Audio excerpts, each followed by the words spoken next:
From a casual conversation in El Paso 5 months earlier, President Kennedy's 3-day visit to Texas started on a windy San Antonio afternoon on Thursday, November 21st, 1963.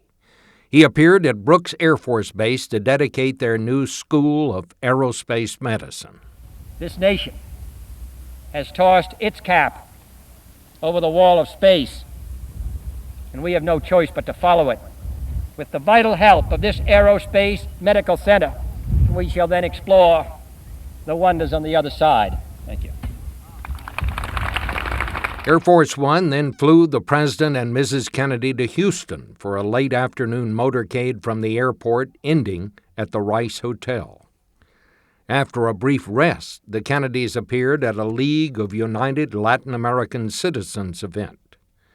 JFK introduced Jackie, who surprisingly addressed the crowd in Spanish, and they responded, Viva Kennedy, in return.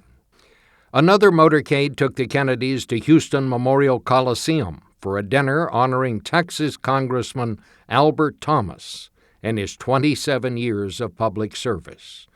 3,000 Democrats cheered as the president spoke.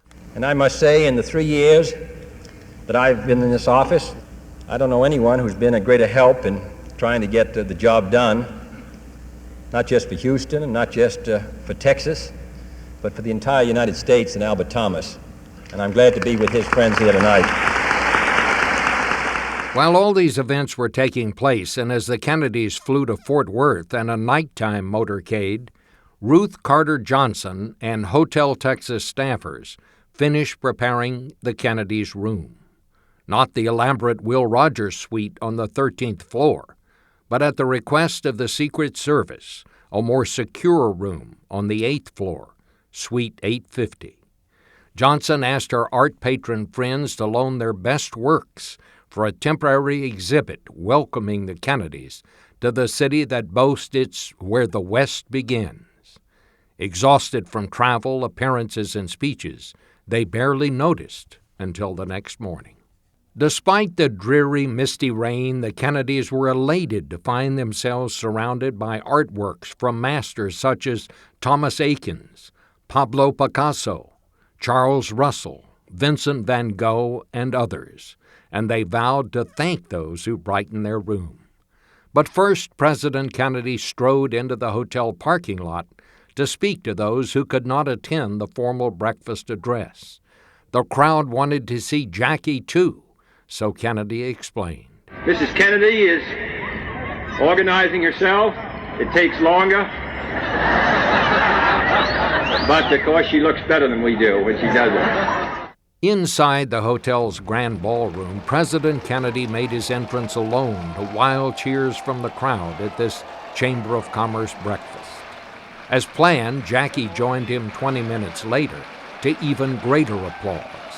Speaking to guests and a locally broadcast audience, the president confirmed his hopes. I'm confident, as I look to the future, that our chances for security, our chances for peace, are better than they've been in the past. And the reason is because we're stronger. And with that strength is a determination to not only maintain the peace, but also the vital interests of the United States. To that great cause, Texas and the United States are committed. Thank you.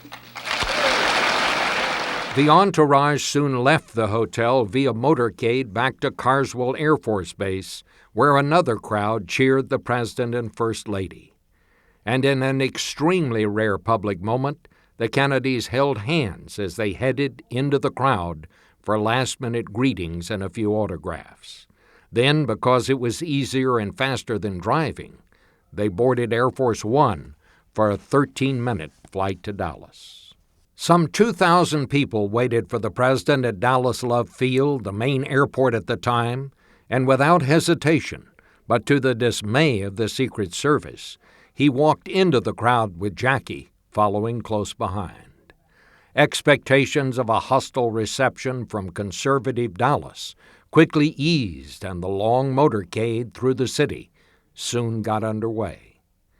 More than 150,000 people lined the route, About 1/4 of the entire city turned out to see the president and his beautiful wife, for such in-person visits were a rare occurrence. And it all changed so suddenly, just moments later.